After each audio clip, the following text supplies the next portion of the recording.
Hey there, really glad you stopped by. And today I'm having an off day. I just had an emotional blow, and I thought, wow, it'd be great to just talk with you about it honestly and openly. Often, when we grow up in chaotic homes, like I did, truth is denied. There's so much denial and avoidance of truth.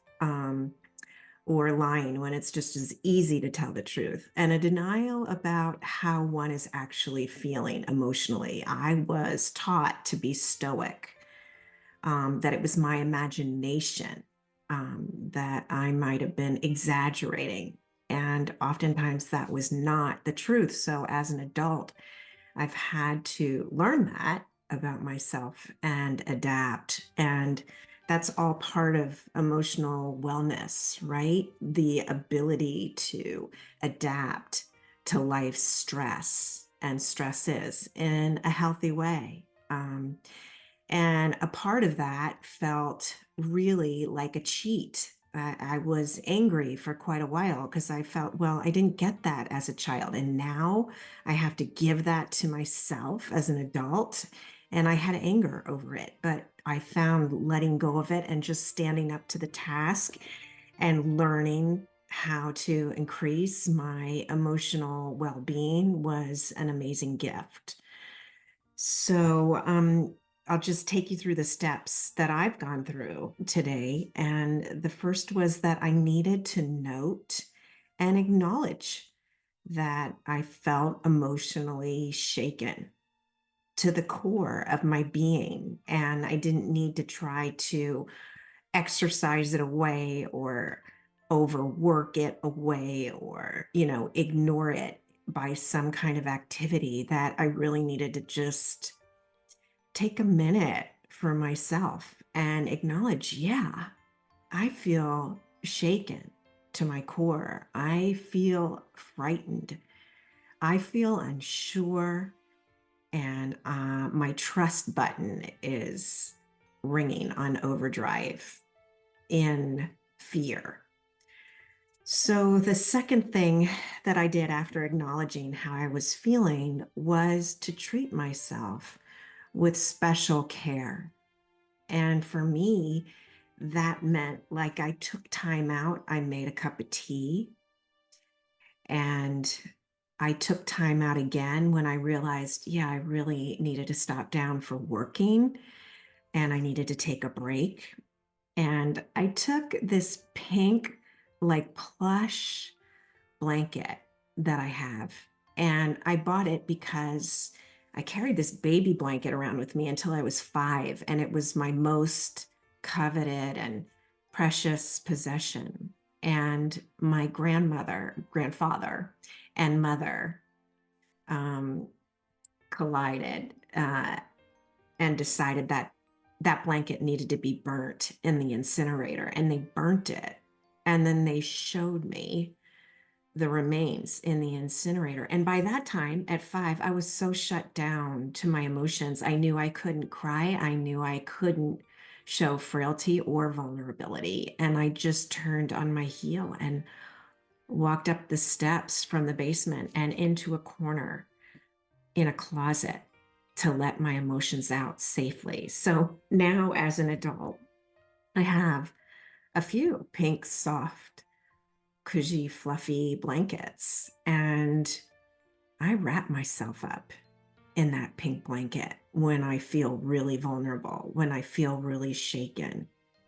And I'm not ashamed of it. And sometimes I've used an imaginary pink blanket if I'm out in public or I'm in a business meeting and I can't show, obviously, that I need self care and self soothing. But the pink blanket for me really works to soothe. And then the next thing that I did was to get into the now.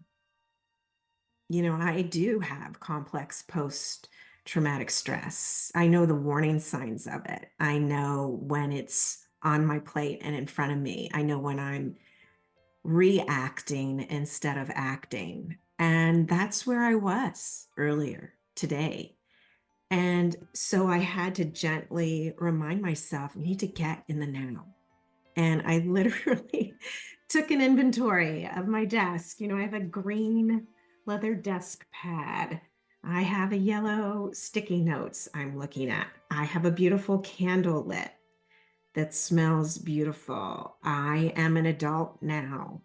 Um, just to sort of get me into the present, get into the now moment, because that's much different than the moment that's being triggered emotionally.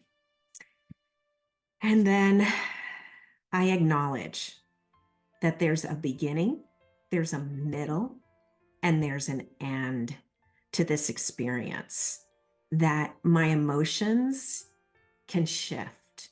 And just like I was triggered out of a place of emotional well being, I could come back into it and go through the steps of beginning, middle, and end. And I can cycle through those periods, beginning, middle, and end.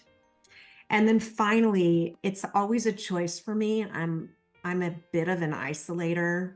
Um, but if I truly feel I need support, I'll reach out. I'll connect with someone. And I used to, when I was in this state of mind, really vulnerable, call another, and they'd be on and on and on about themselves, that day, and we'd hang up.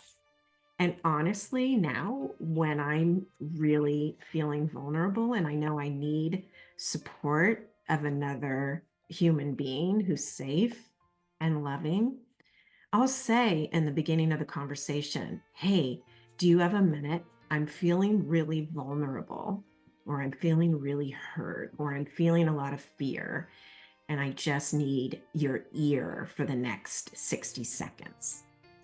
So that way I make sure that I get the support I need.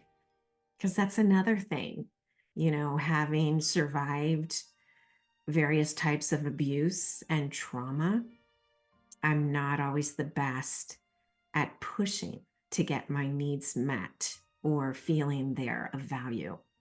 So I really hope this experience I've shared of my own has helped you in some way today to find emotional wellness, because it is possible. And if you like what I've shared, please think about subscribing. There's a lot of you now that are listening in, which I'm so appreciative of. And there's very few that have subscribed. So if you're willing, I'd be grateful. And if you like what you've heard and you think it might help someone else, please share it with them. So we're in this together. I hope you have a great rest of your day. And I look forward to the next video recording that we share together. Take good care.